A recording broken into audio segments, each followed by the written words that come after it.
Barb Higgins here, welcoming you to 1,000 Tiny Steps. In this podcast, I share my stories of love, loss, triumph, and tragedy as I continue to trace my steps backward and ponder what led to the death of my daughter, Molly. If you're ready to laugh, cry, shake your head in disbelief, or simply listen, untie, buckle, slip on, or lace up your shoes, and join me as we begin our 1,000 Tiny Steps. Hey everybody, Barb Higgins here, welcoming you to episode 101 of 1,000 Tiny Steps. So I spent episode 100 talking a bit about Molly and her foundation as it relates to my upcoming book, Motherland. And so as I was explaining to Gracie, the podcast episode, because she was in and out as I was recording it, I got to explaining the book Motherland and how I had used the analogy of a vast prairie. In that large area, all versions of mothers could exist. We had a wonderful conversation about that. Of course, that brought us into in vitro fertilization, artificial insemination, surrogacy, all the different ways that people can create life and become parents. Nothing like this is without contradiction and conflict. And some people believing, yes, it should be true, and others believing it shouldn't. And when it comes to the reproductive health of women and of women's bodies in general, the desire by the largely male religious organization administrators, priests, popes, such, politicians, presidents, governors, Supreme Court justices, when it comes to the control of women's bodies, this largely male, often white Christian majority has a lot to say about it. So before starting my episode one-on-one on Jack, my sweet little IVF baby, I did some research. In general, the only religion that's hardcore against abortion for sanctity of life issues is Catholicism. When you look at the religious writings in other religions, as a method of birth control, all religions condemn abortion. And I think that goes more to the sanctity of how we treat potential life in our bodies. There are more humane ways to go about preventing conception. When you look at biblical writings, not necessarily the political view of said religion on the subject, most religions acknowledge that there could be medical issues, that there are other reasons that the pregnancy must end. When you look at interpretation of writings written thousands of years ago, the Bible can't talk about medical conditions. Those things weren't even known in the times of Jesus and those early years of recorded humanity. Women lost their babies because they were cut open with a sword, or they got in a fight and the baby was killed in a fight. The reasons that babies were killed in utero are very different in biblical times, but they were killed often, and they were killed often as a political stance. They were killed often as punishment to the mother or to the father. So in terms of right to life and sanctity of the unborn, that wasn't big in early Christianity anywhere. The sanctity of the mother, especially in the Bible, the mother was considered a life and the unborn fetus considered a property. And so without the life, there is no property. And so if there's a medical issue that would condemn the mother to death in 2023, then aborting the fetus is fine in the eyes of God. And my own religion, the Baha'i faith, which doesn't take political stances on anything, essentially says the same thing. This is an irresponsible method of birth control. It's not okay. However, things happen where you need to make a decision. I think of baby Gordy in my belly. I prayed and prayed and prayed hard on what to do about that. And I feel very strongly that I did the right thing. He would not have lived minutes outside of my belly. His little life has saved others. Does that mean I may not have to answer to it when I get to heaven? I'm sure I have to answer to a lot of things when I get to heaven. IVF somehow falls under this category. And in all of the political ramblings around women's rights and the right to life and freedom, the right to choose and all of this, the sanctity of women is invisible here. But what's becoming a part of this is IVF, in vitro fertilization. So there are lots and lots of ways that people who can't get pregnant can have a baby. You can have a sperm donation where you artificially inseminate sperm into you. You can have egg donation where somebody has their eggs extracted and fertilized and put into you. And well, that's sort of IVF, but you can have egg donors. Then you can have in vitro, which can be your own eggs and your own sperm put into a petri dish. Or you can have both donors, frozen embryo adoption. There are many, many ways to go about this. And for the most part, all religions are supportive of it, with the exception, again, of Catholicism. Any sort of kickback on the IVF process doesn't come against women. Here's where this is pretty important. It's more an illustration of the sanctity of family. And that when you look at the family, parents, mother, father, parent one, parent two, in most religious writings, it's mother, father. and then the children that are created from that union, and all the love that goes into creating children, one would hope. That is what appears to feel threatened by the process of IVF, that the baby isn't the result of lovemaking. It's the result of a science experiment in a laboratory. Well, having spent a couple of years in the IVF reality, there is more love in those doctors' offices than probably in any bedroom I've ever been in, if that makes any sense at all. Not that I've been in a lot of bedrooms, but you know what I mean. The IVF procedure isn't done without a lot of thought and prayer and sadness and frustration. When you read about women who are barren, which was the term used for women who couldn't make babies back in the biblical times, God had incredible love for them, felt very tender for them, and felt bad for them. Because when the Bible tells you to, be fruitful and multiply, that's what you think you want to do. Now, the Bible was written 2023 years ago, right? So things are very different now. In my own process, I never once thought that IVF was a mortal sin. I have a friend who's profoundly Catholic. She informs me that it is, which means, according to her, I'll burn in hell forever, or go to purgatory, or maybe I can go to confession and be absolved of the whole thing. I don't know. I'm not trying to be snarky, but I do know that my own process and my own journey was full of love and prayer and meditation and questioning and thoughts and process and procedure and medical tests and all of it. And do I feel like Kenny and I created that baby? I do, because it was months and months of doctor visits and medical tests and procedures and egg retrieval and sperm retrieval and all of these things to create this child. Most religions also say that IVF is completely fine, no questions asked, if it's the parents' genetic material, the sperm of the dad, the married couple, and the eggs of the mom. So now we have an infertile couple because the wife had cancer and has no eggs, or the husband has sperm that don't work, or whatever it is. Are these people just supposed to accept the fact that they can't have babies? And again, most religious readings and political stances on this are very vague. It really is left up to the couples to make these decisions, to say their own prayers and make their decisions. With the exception of some hardcore Christian religions, including Catholicism, all others just say this is for our own followers, and this is not some worldwide edict that we're imposing on other people. It seems to be in white man America that this absolute cut and dry idea that the woman is voiceless in all of this. I know this has been a bit of a contentious and politically driven beginning to my little story, my little podcast episode about Jack. But I've been listening to this podcast called The Genius Experiment. And then within it are some different stories. And the first story was called Biohacked Family Secrets. And it talks about a group of people who have the same biological father because they have the same sperm donor. And it was back in the late 70s and early 80s when the first test tube baby was born in England, the first baby ever conceived outside the womb. And would this baby grow and become a normal person? And would it have a soul? And, all these things that people that are very, very, very caught up in the religious implications of creating children would be caught up in. But there were no control mechanisms set in place for sperm donors. It was often medical students looking for money, easy way, part-time job, donate your sperm. What happened was you'd have one sperm donor inseminate 50 or 60 women. So now you have 50 or 60 babies that are half siblings.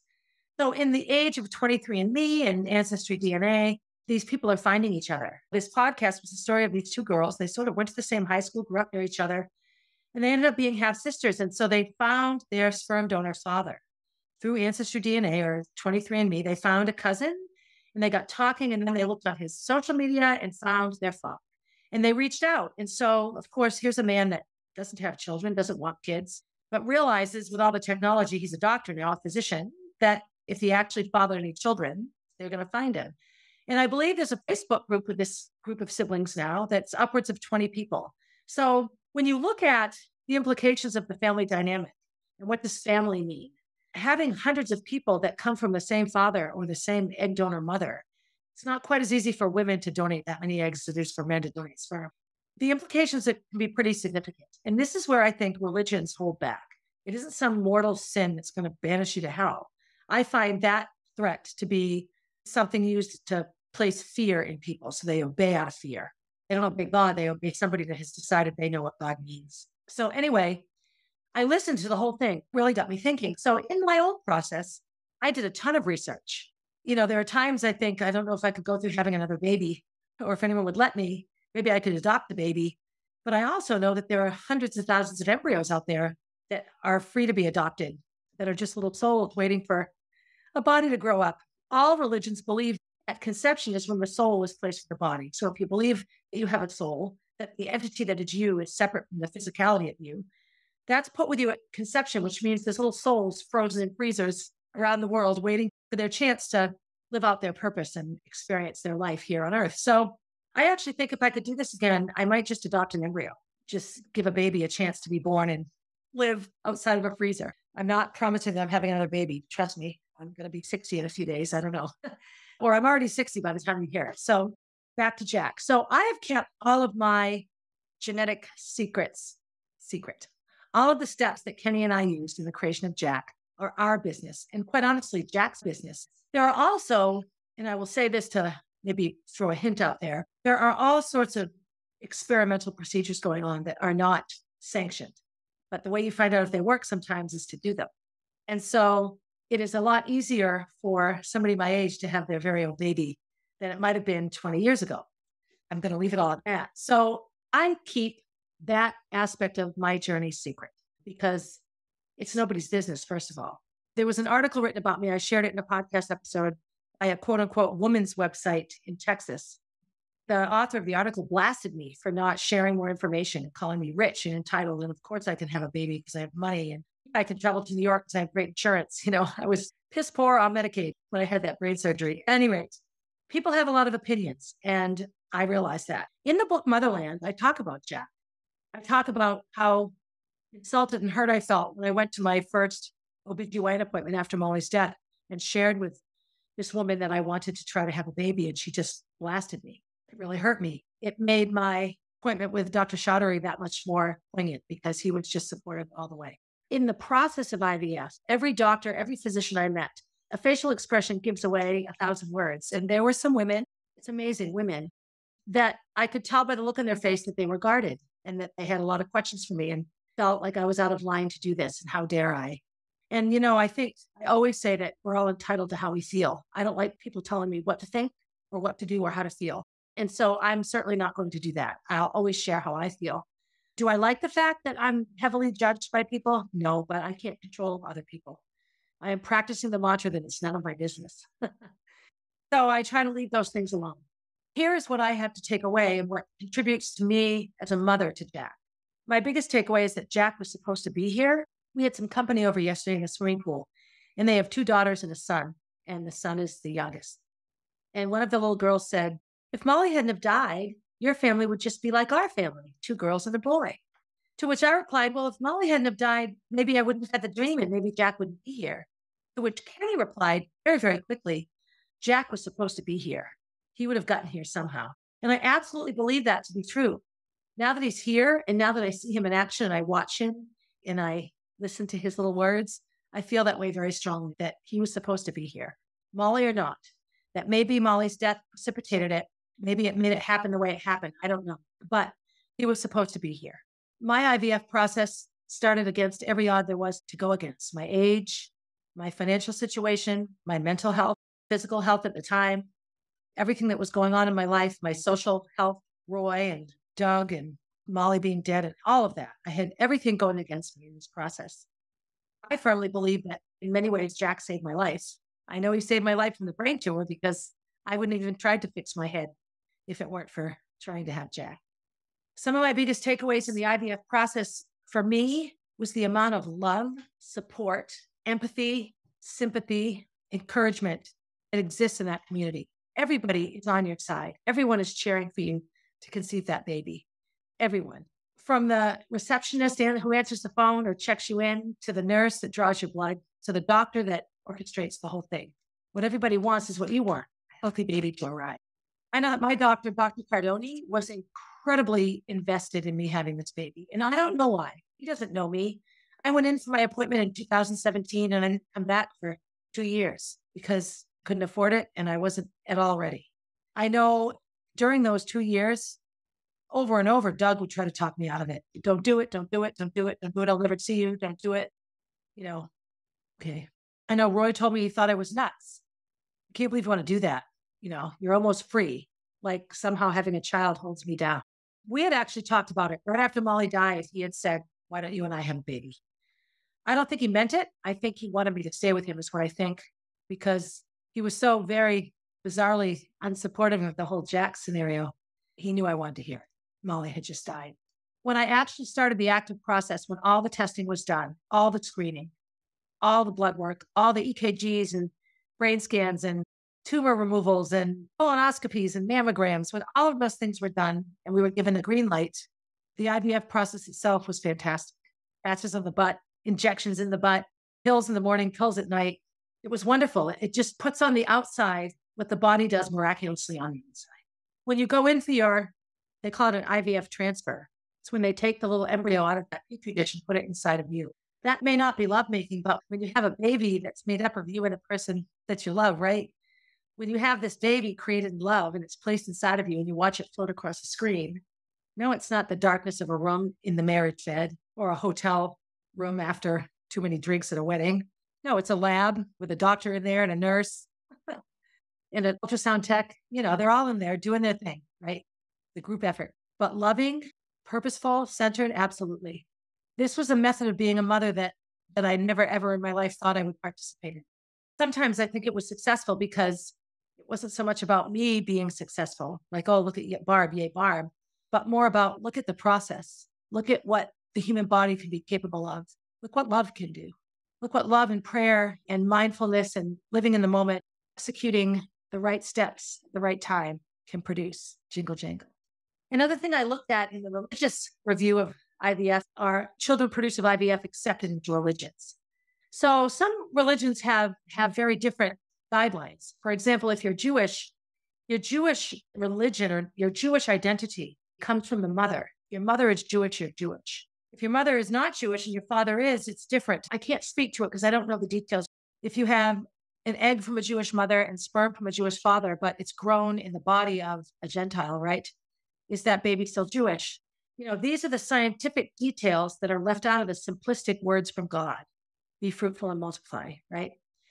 Children come from God. All religions believe that, but so do technology, so does medical practices. Everything we do as humans, if you believe this way, everything we have comes from God.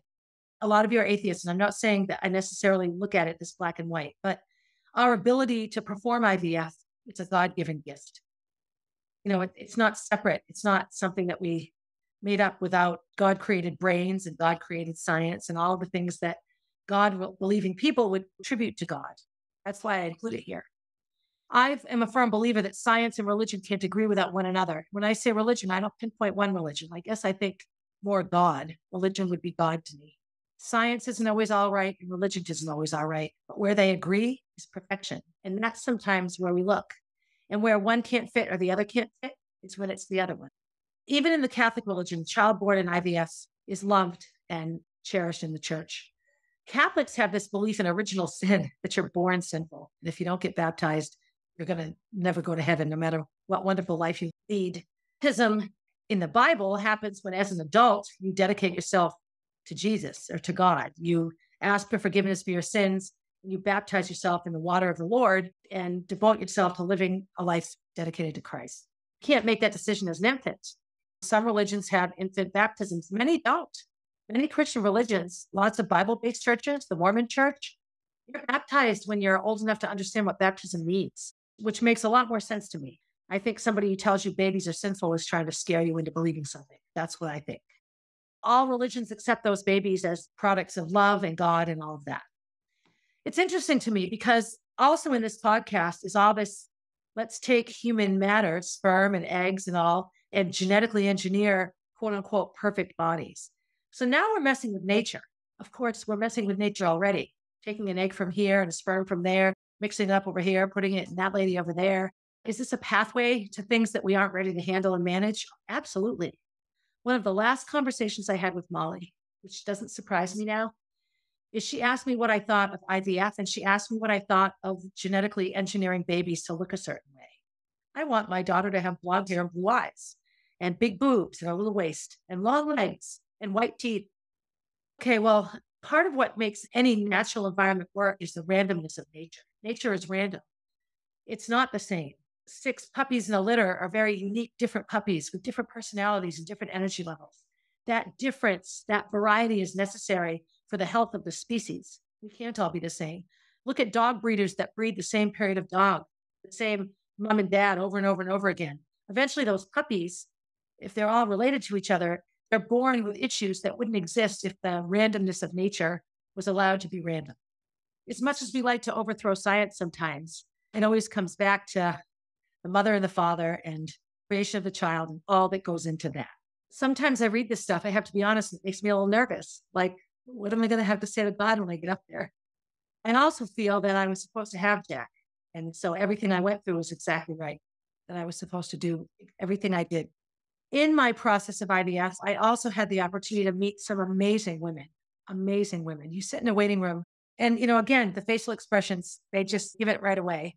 I met a woman and she was on her 5th round and they were running out of money and they were just so stressed out and sad and anxious. Here I am.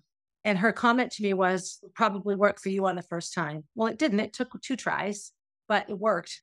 I checked in with her a little while back and she ended up having a successful IVF baby and they have their baby now and are actually pregnant with another one. So sometimes it takes a while and it works, but I do know that any kickback I've gotten on social media around having Jack at my age and the IVF process and my unwillingness to share every little detail about it can be hard for people. And I find that the people it's hard for are those that are very, very rigid in religious beliefs or have tried and failed again and again at having a baby themselves, either through failed IVF or not finding a partner or never having the chance. And so again, I don't live inside of them. I can't be them. I can't judge them for how they judge me. That's how they feel. In Motherland, when I talk about how my motherland is bookended by 2 babies in heaven and 2 babies here, and the story Motherland itself starts with Molly's death and concludes with Jack's birth, right? And all that went on in between there, are the countless times baby Gordy came up and was talked about and remembered, and his short little life looked at and analyzed and memorialized. Gracie, who my biggest thing when I had her was to give her a normal life because mine had been so fucked up. And boy, if boy, did I fail at that because her life has been anything but normal. But having said that, in many ways, she's had a much better childhood than I did, even with dead Molly. And that's hard to say. This is nothing worse than losing your child or your sibling, your best friend. And then I have these babies in heaven. Gordy's in heaven, Molly's in heaven, Gracie and Jack are here. I definitely take the term mother and color it a variety of colors. I think if I look at the word mother as it relates to me, it's clad with paisley trim. That's how I look at it. It's not one color. It's a multitude of colors. As I watch Jack grow and develop, I'm amazed, utterly amazed how smart he is and how intuitive he is and how he knows things that I don't think 2.5-year-old kids should know. Turns of phrases and vocabulary and identifying things and his memory. His memory is profound. Somebody asked me if he talks about Molly, and he talks about Molly all the time. He understands she's not a person. He understands that she exists in the belongings that remain and pictures. Sometimes early in the morning, not so much. I think it's going away because he's getting older. I'll stare at the ceiling and talk to Molly. I'm going to miss that when it disappears completely. Maybe he'll keep it. I don't know. So in my book, the primary purpose of the book, of course, is to share my experience in losing Molly, as much of it as I could share. But I also talk a lot about Jack and about the medical profession, the aspects of it that were really there for me, that I love and thank and have gratitude for. I talk about the process of creating Jack and what that was like. I talk about my family's reaction. The other piece, when I look at religious writings around these things, and the biggest concern is the sanctity of the family. It's not like an IVF child ruins the sanctity of the family, but when we function under a given, anything that changes it can make things feel uncomfortable. It's why change is so hard. So if we function under a traditional family of a mom and a dad, a handful of kids, and a pet or 2, then anything that doesn't look like that is scary. Some of the early receivers of sperm donation, artificial insemination, told nobody because they were humiliated by it. They didn't want anyone to know that they couldn't make the baby themselves. And it was just demoralizing to the fathers, and the mothers felt uncertain about it. That's sad to me. We should be more supportive of each other, I think. I think Jack and his birth is very, very well accepted. He's a bit of a little movie star around here. And I think his journey and his life will be fine. I think that he will grow up and do whatever it is he's supposed to do because he's supposed to do something. What I was getting to a second ago, before I got off on that little tangent, is family. 99.9% of Jack's reality has brought our family together. Kenny and I will forever have a very strained and somewhat damaged relationship, but we do okay. We're good friends. We're good roommates. We're good partners. Gracie is okay now. This was very hard for her at the time. And I think giving her the space to be unokay with it was important. I think she needed to be able to be mad. Extended family has been fine. Penny's mother loved it, loved it, loved it, loved it. Just loved all of it. She got to hold Jack. Jack was held by his 96-year-old granny babe. I love that. And Kenny's family, I mean, maybe they talk about me behind my back. I can't worry about it. I know that his kids had a hard time and his first wife, but that wasn't necessarily because of me. That was very, very, very centered around how Katie felt about it. And again, she has the right to feel the way she wants. I won't ever tell anyone how to feel. I don't have a hard time telling people to mind their business, but that was a big hurdle, a big pothole in the happiness of all of this. It's okay now. I'm leery, though. I have to be honest. One of my biggest reasons for wanting a sibling for Jack, and it's the reason I had Molly for Gracie, is I don't want to leave here and have him be by himself without relatives his age that he knows and loves. And, right now he doesn't have too many relatives his age. He has Katie's and Davy's kids, and that's it. And I still have anxiety around that. They're all wonderful people. Don't get me wrong. But I just, after a while, too much happens and any sense of safety there is gone for me.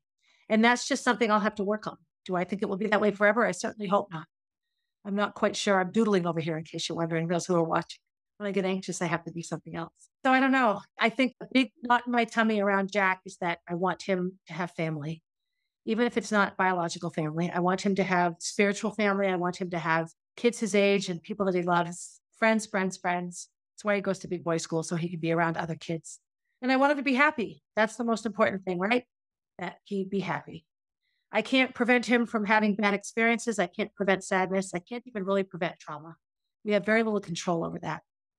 We talk about wanting to give our kids these easy lives. And I think that all an easy life does is teach you that life is easy. You develop no coping skills for anything. I think I could have learned plenty without being sexually abused as a child. Thank you very much. But I also know that there is an element of me that's relatively tough because of all that I've gone through. I just have to experience that in gratitude rather than resentment or regret, because that won't help me. So anyway, this was the Jack episode, not necessarily just about Jack, but just about all the intricacies and ins and outs of IVF and women and childbirth and relationships and abortion and birth control. Birth control is largely supported by all religions, except Catholicism again. Birth control is often a necessary avenue for the health of the mother. It can be a financial need. You really don't want to have more babies. And not all couples have good communication around using protection. I've learned a lot in researching and living this reality. How can I have a baby without having sex? The virgin birth, right? Well, that wasn't my case, but it's been wonderful. And if you're a listener that's ever considering IVF, I say go for it. Even if it doesn't work, the experience is hugely, hugely gratifying and helpful. And if you have questions, other than all the details of who's Jack, is he my egg? Is he a combination of eggs? So anyway, thank you for listening. This is maybe a bit of a rambly episode, but that's okay. I'm just addressing things that are in the book, and I want you to buy the book and read it. So I'm trying to give you little tidbits of things that you'll read about in much more detail than I share on the podcast. Next week, we'll talk to Jen, the Get Better Girl, and how I'm taking care of my body now that Jack is here. Be good to yourself, always. Be good to someone else after that. And as always, have a good day, everybody. Hey, thanks for listening and for supporting the podcast. Feel free to leave a review and to share my stories with your friends. Please reach out with your own stories. I love connecting with my listeners. If you want to see what I'm up to next, you can find me on Instagram at barb_444, on Facebook as Barb Higgins, and at my website, 1000tinysteps.com. And while you're there, sign up for my newsletter, a weekly way to find out what's up in the life of Barb Higgins.